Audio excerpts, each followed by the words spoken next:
Welcome back to Esther's Breeze, Season 2, Episode 2. I am so excited to be back.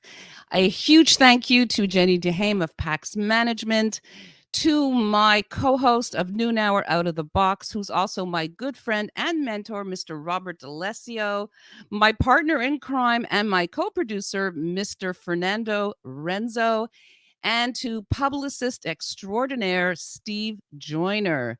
So Esther's Breeze is available on the Esther's Breeze YouTube channel and the Bobby Short Shorts YouTube channel and on Esther Brzezinski's Facebook profile page as well.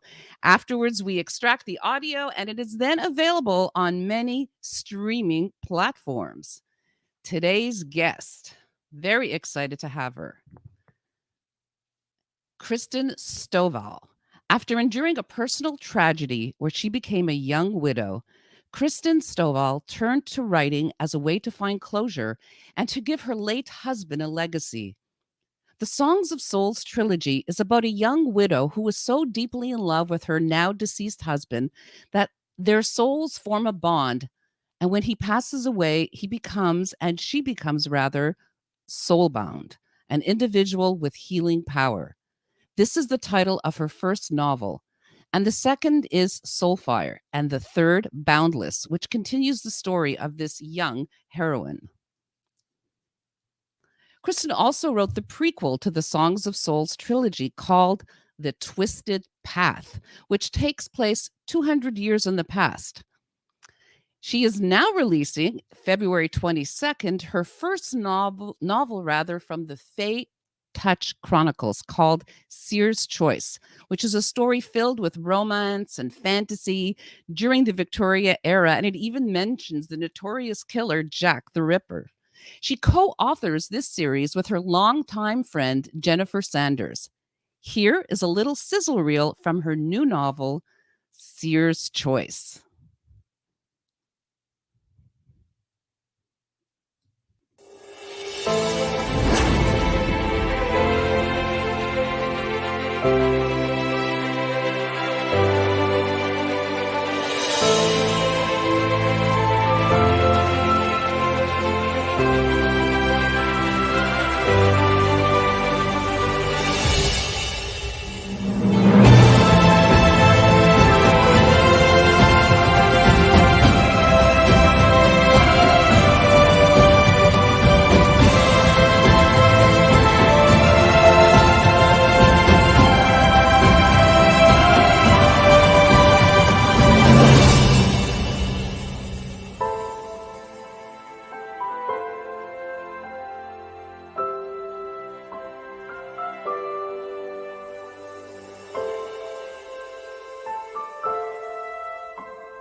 Let's bring Kristen on. Hey, how are you? I'm fantastic. How are you? I am great. I am so glad to have you on today. That trailer is amazing. Wow, I've got to read that book. Never mind, that should be a series, like right from Thank the start. you. Oh, you are so welcome. So, tell us about what happened to your husband and how writing the Songs of Souls trilogy helped you get through that tragedy. Well, I mean, my husband was an amazing person, obviously. I always want to start with that because I mean, he just was. He, unfortunately, when he was 18, suffered a traumatic brain injury and due to that had other difficulties that he battled, depression being one of them, chronic pain. And after just fighting this for years, he eventually just got to the point where he couldn't take it anymore and he chose to end his own life. So, it was a really horrible thing. But So, you were married for only a year and a half, is that correct? yeah, yeah, but yeah, and of course we had ups and downs, and since he was battling depression and chronic pain, there were a lot of downs, but the ups were really, really amazing, and I wouldn't take that year and a half back for anything. I hear you. It was amazing. It was worth the pain. So, is it 5 years afterwards that you began writing, or was it 5 years that you released your first book of the trilogy? It was 5 years after his passing that I released the first book in the trilogy, but I had started writing around 18 or 19. I think, I kind of dabbled a little bit here and there when I was in my teens prior to that. But it really wasn't until about 5 years after he died that I felt like I had the story established enough in my head to sit down and write it. And actually, my co author is part of the reason that I sat down and did it because, I was watching her starting to put a story together, and I was like, I need to stop sitting on my hands and I need to get Right. this done. So, So you had an interest in writing prior to this, correct? yeah, I did. It started which is I liked fantasy, I liked storytelling. I thought it was something I wanted to do on the stage. I wanted to be an actress, but then I realized I was always more interested in what was happening off stage, what was happening with the Hmm. character that the show didn't focus on, that had like this one little line. What was it that made them say that? And it really just became clear to me that I wanted to write my own stories and tell my own stories, and I didn't want to tell someone else's story. I hear you. So tell us about the three books. First, you started with Soulbound, which came out in 2015. Then you had Soul Fire and then Boundless. So tell us about the trilogy. Well, Soulbound, as you said in your amazingly kind intro, it follows a young woman. No, she is not me, and her soulmate is not based on Dustin. That's a really great way to get writer's block. It's Really? based on Okay. people that you really know. But it starts with her husband dying. That's the moment the story starts, is when he Right. dies. And for me, that was the first time I was able to say in a in a public way exactly what that moment felt like, exactly how difficult it was, because it was very, very difficult for me to verbalize that to people. It was so personal and traumatic that I needed that little bit of distance. That scene there is the most true to life scene, because when he dies, she screams, and that's the way that the story starts, is that you hear this scream just shatter the peace and quiet. And when they found my husband and they told me that was him, I screamed like that. So I put that in the book. So it starts there, and then we see her realize that she's still seeing him and hearing him, and she thinks she's going crazy. But there's a little bit more going on, and she discovers that she has this bond with her soulmate that enables her to access magic to heal others. Huh. And Interesting. she goes off to be trained to use it, and kind of gets thrown into a world full of events and scenarios that are so much bigger than anything she ever expected. So walk us through the three different novels and why make it a trilogy? Well, the first novel really sets up it introduces the characters, the setting, the concepts of the soulbound, how the magic in that world works, even the dynasty that is in charge at the time. So the first book is really just the setup, giving you an idea, this is where we are, this is who they are. And then the second book, we discover what's actually going on, and we start to see that there are things in work here that weren't resolved in the first book. And then, of Hmm. course, with your third book, you get that big finale one way or the other.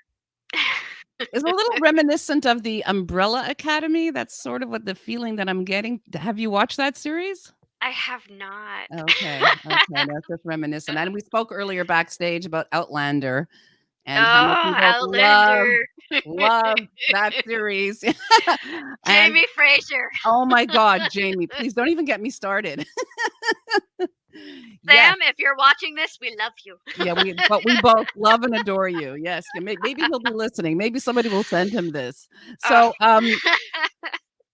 I'm curious why you got into the fantasy, I guess, romance genre. Would you call it fantasy romance or would you call it just fantasy?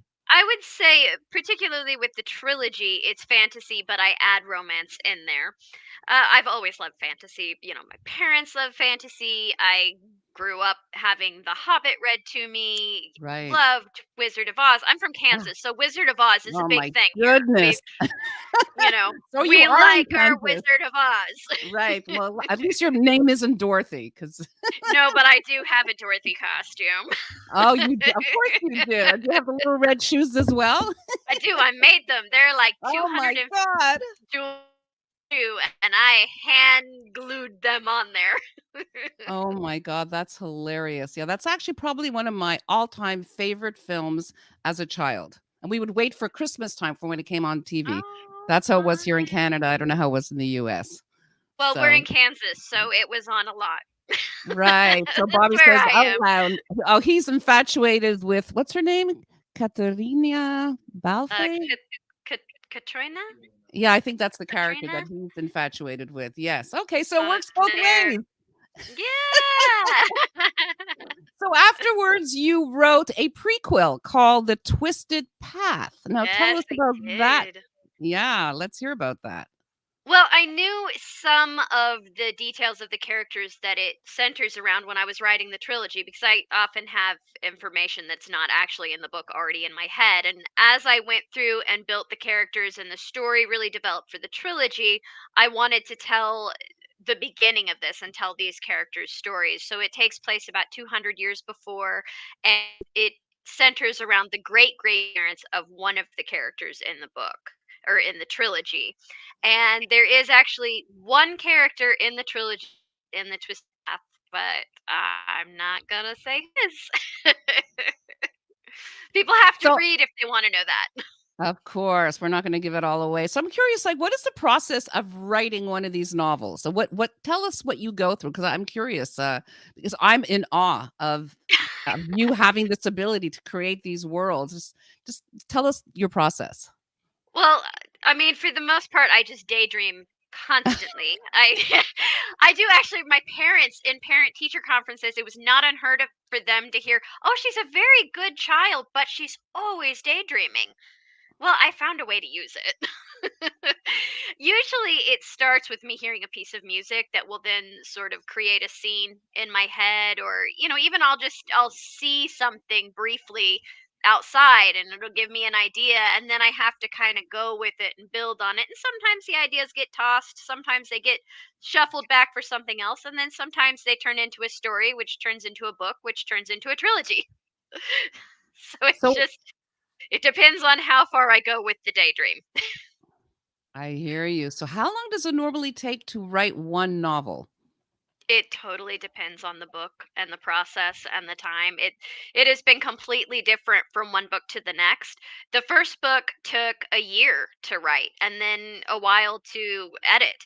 And then the second book I wrote fairly quickly, I think in about 6 months. And then the third book I got in my own head and got really freaked out about finishing a trilogy and doing it well. So that took I think about 2 years to really get myself in Wow. gear, and then Twisted Path I wrote in 3 months. And then it took forever to edit because I hate that part. So do you do your own editing? Is that how it works for No, yourself? I do rewrites and some of my own editing, of course, but then I send it to an editor who goes through it, and then I go through those notes. And I mean, there's always a rewrite process. The first draft is just me like verbally puking up whatever's in my head. That's I not a could do that. pretty way to put it, but it's just, you know, some of it's terrible, some of it's amazing, some of it I think is amazing at the time, and then I go back and read it, and I'm Right. like, oh, honey, no. So you're your own worst critic? Oh, yeah, yeah. I'm my own worst enemy. But then sometimes I'll be my own biggest fan too, and I'm like, that is amazing. I am a genius. It's so good. And then later I'll look at it and go, okay, I see the holes. There are some problems here. Time to fix them. So Sarah C says, "What an interesting episode. I want to read these books and think they would make a great movie." I agree, Sarah. We were just talking Thank about that as well. Yes, you. this has to be a Netflix series. I don't know, HBO. I mean, they're all doing period pieces. Fantasy is strong. I mean, there was Game of Thrones. That was Yeah, how many yeah. seasons did we have Game of Thrones? I mean, it's a similar, 8? I I don't think I watched so. that one once. It Yeah. should be right up my alley, but then they killed off a character that I liked, so I got a new Oh, favorite, and they killed them off, and then I shunned them. yeah, I hear you. I hear you. It's devastating. Sometimes I go into mourning after a series, I Oh, mean, Sex in the yeah. City, I think, I don't know, I had to stay home for a week, just not the same I genre, but I'm just relating to being, involved in characters and whatnot. So you are co-authoring your next series, which is the Fae-touched Chronicles. I hope I said that Yeah. correctly. You did. And You did yeah, it. and you do that with, and you are doing that with your friend of 21 years, Jennifer Sanders, who apparently is watching. Hey, Jennifer, next time we'll have you on the show with Kristen. And so Yay. how did that come about? Tell us about it. Well, I've always been a part of sort of me developing as a writer. She was very patient for a long time with a wide-eyed 19-year-old. But I remember at the time we were talking back and forth, and my birthday was coming up, and so we decided to write this story for a birthday present. That was going to be my birthday present for her. So I came up with the lead female character, and she created all these men for her to choose from. and, and it just sort of went, it kind of spiraled after that and got very epic. I don't know if she ever intended it to get as epic as it did, because we have a tendency to go much further than we intended. Ending of certain books that certain characters are not particularly thrilled with. But it was a blast. We write different characters. We each have, for instance, I write in the first one, I write the main character and the main female character, and she writes the main male character, and I write one of his friends, and then she really has to write so many of the other people. And we will just get in a shared document and actually just write it back and forth in character almost, and then of course we put it in narrative form and make sure we're in the right point of view. And it was just going to be the one story, but she writes amazing characters. So then I was like, okay, but now I need one about this one, so now we Right. have to write one about this one. And then there was this one character that, like, she just kind of had him as an extra, and she decided something was going to happen to him, and I was like, no, now he's my character. I'm going to take him, and now I'm going to write him, and he will be mine. And Right. now he's the leading man in the second book. So he, for the longest time, was just an extra, and now he gets his own story.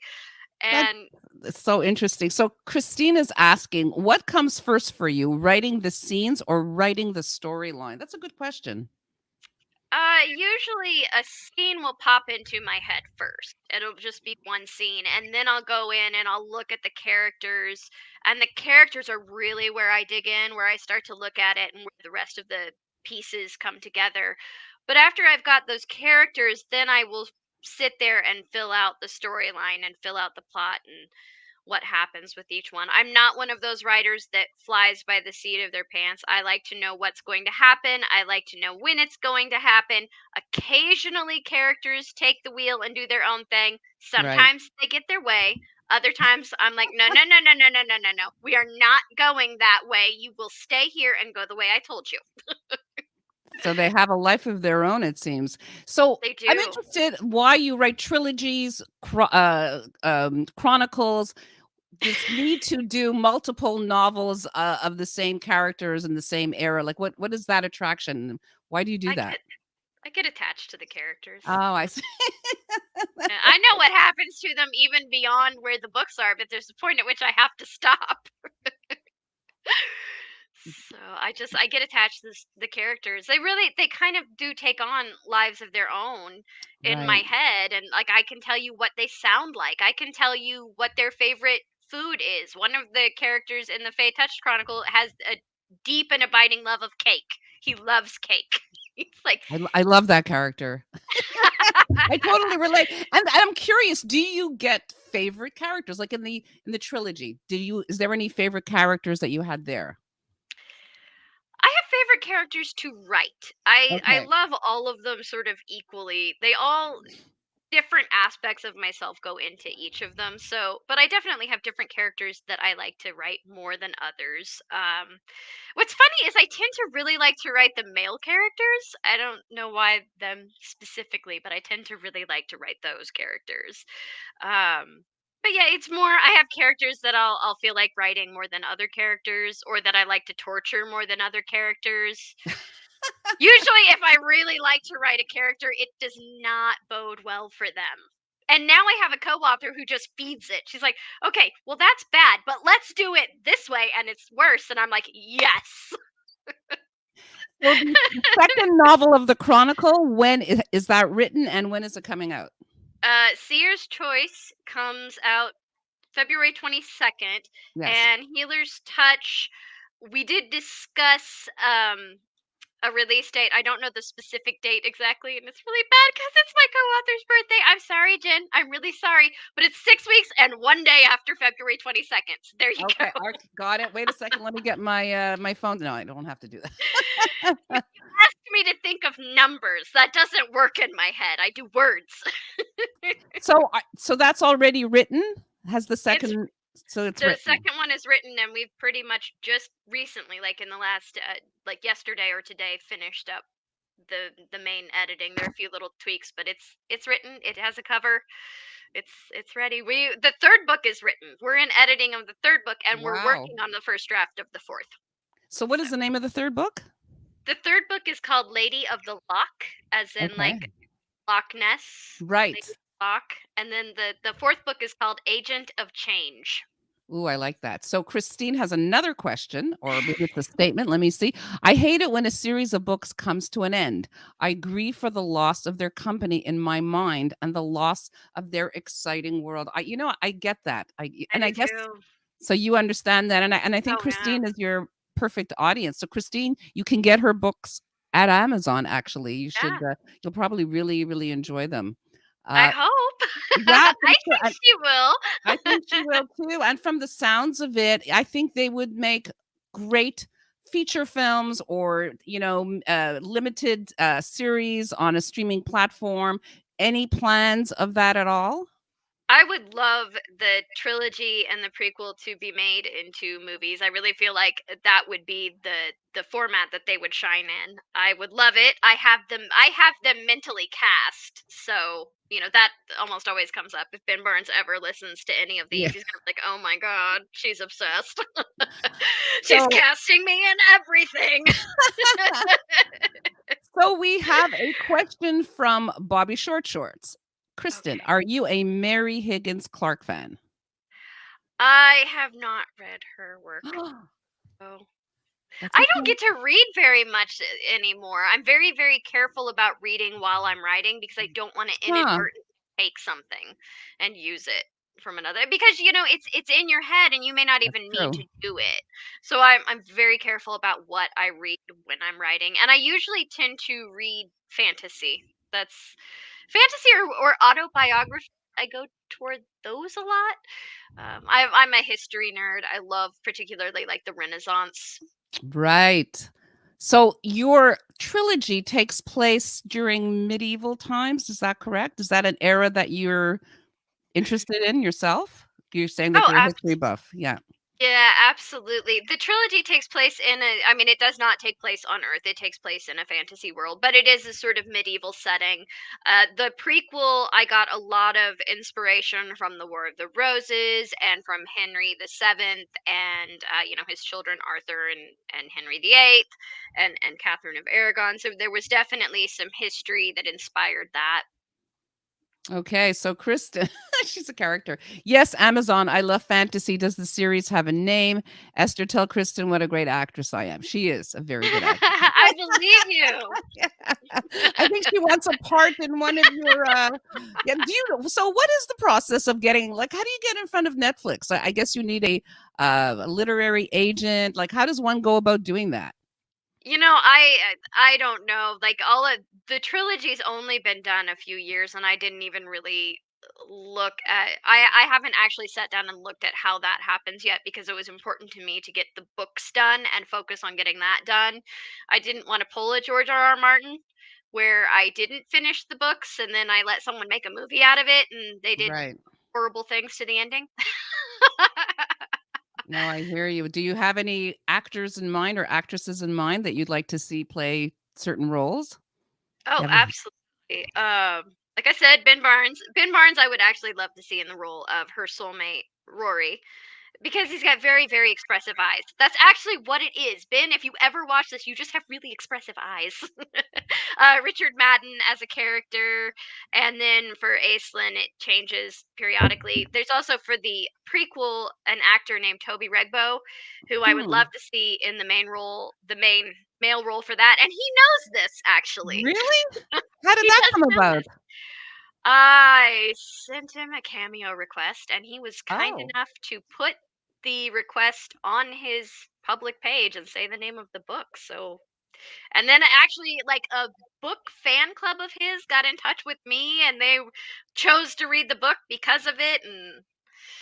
And then they were all like, "He needs to do this. It needs to be a movie. It's a perfect role for him." And I'm like, "That's lovely. Thank you." so what does that mean? A cameo? What did you refer to it as? A cameo page? What does that mean?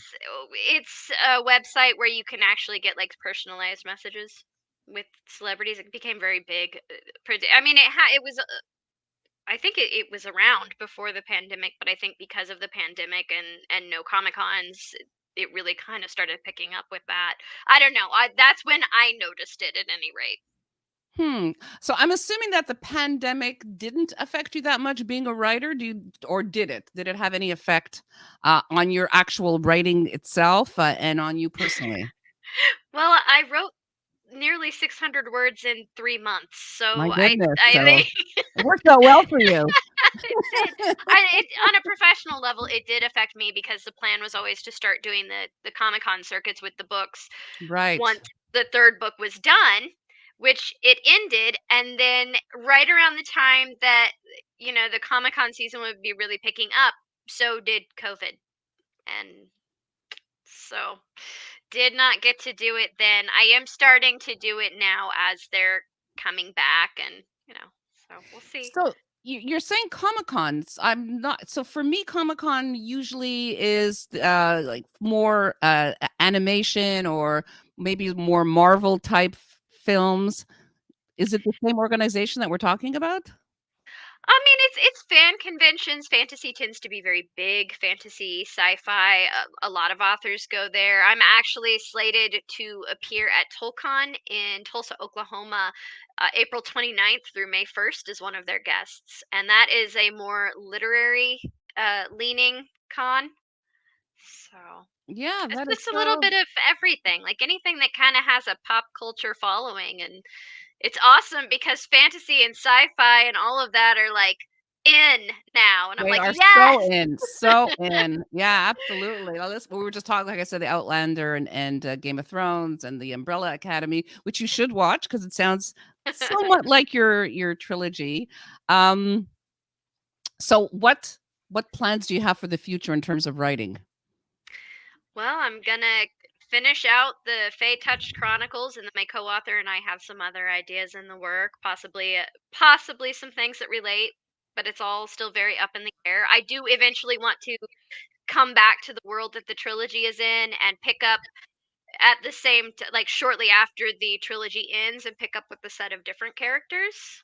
And one of the countries that I introduce in the prequel is actually going to be a part of that. Some of those stories will be centered there, which was part of the reason I wrote the prequel first, once the trilogy was done rather than going on with the story.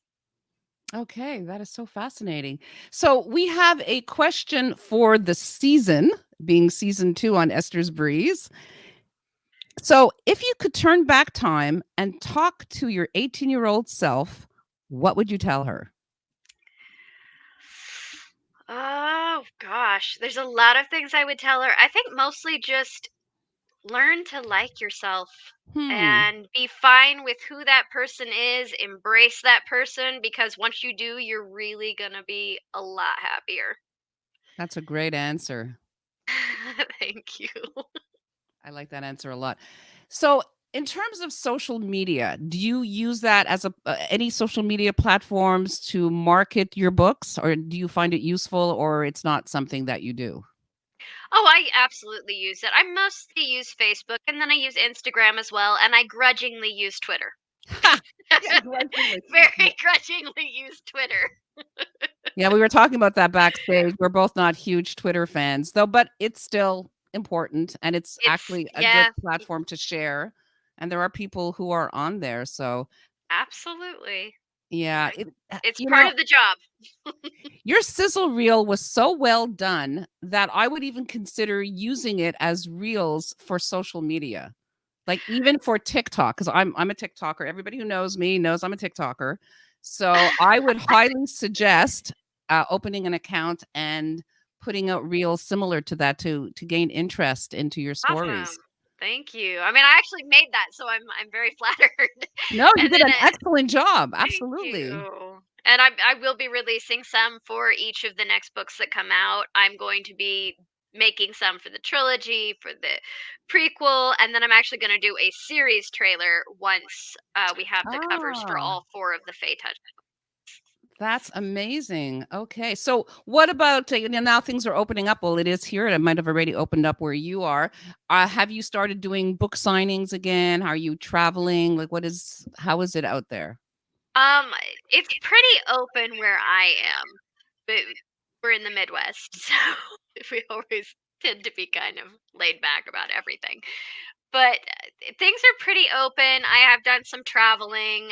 Like I said, I will be doing a Comic Con in Oklahoma, but it kind of goes back and forth. I sort of watch things. I have not done a book signing for the prequel yet, and now with this, with the first book in the Fae-touched Chronicles coming out, I'll Right. probably wait and do a dual book signing for those.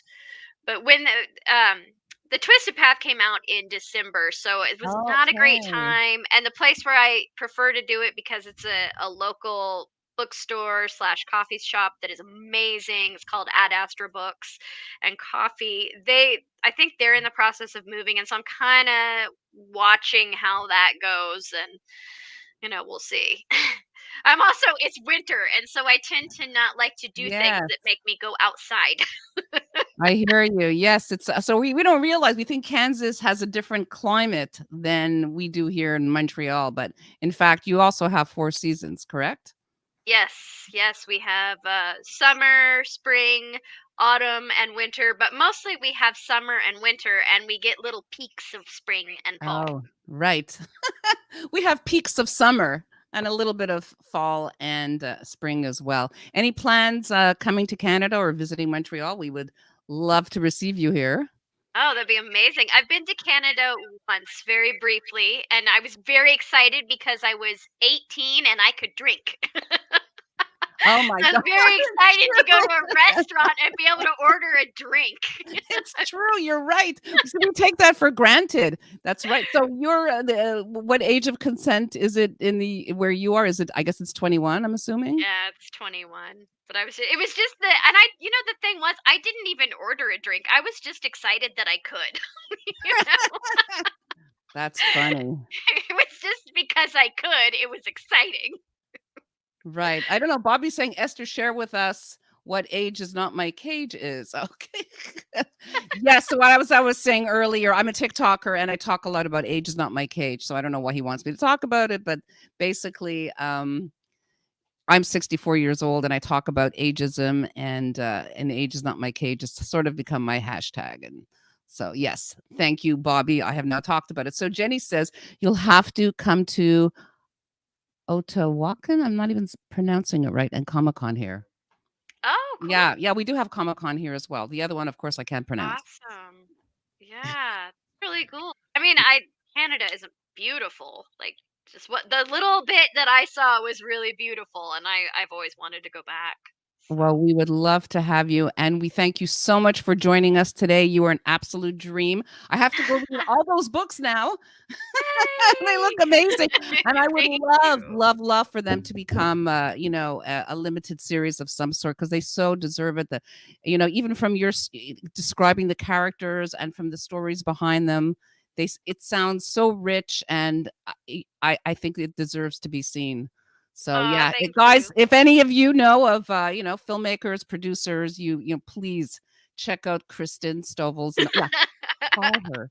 And Thank I you. mean, let me just say, the Yes, Fae-touched Chronicles they would be awesome movies or series. I'm just saying. I are they know my co-author would be down for it too. So call right? us. Yeah, call. Are they PG-13? I didn't even ask that.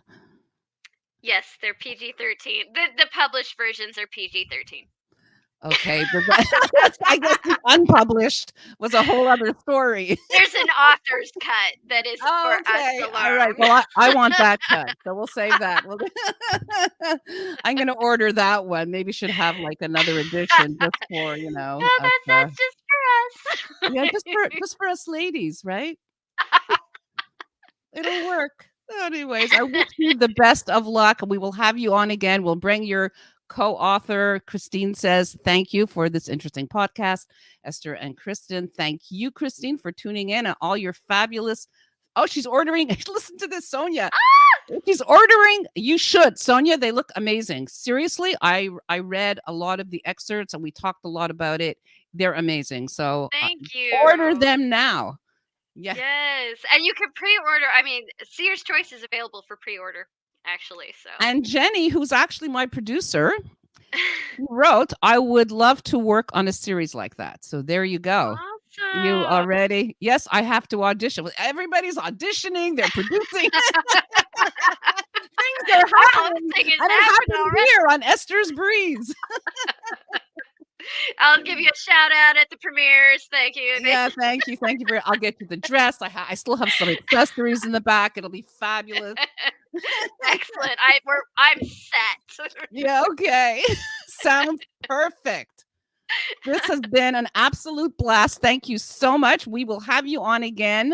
Oh, And thank you. have the best of luck with everything. And I can't wait to hear what's next for you. All right. Thank you for having me. This was wonderful. I had so much fun. Yay, me too. Thank you guys again for tuning in. This Wednesday, we will be having our noon hours out of the box, and we will be collaborating with althealth.me. Please tune in to Rob's Inner Circle Monday, February 21st at 8 p.m. Eastern Standard Time, where he has filmmakers Eli Jean Tashi, Sandra J. Matthew, and Pierre Villepellet. And on March 3rd on Esther's Breeze, Mr. John Hancock. He is an American stage and film director. Thank you all so much for tuning in. We had an absolute blast. Thank you again, Kristen. And we will see you next time. Ciao for now.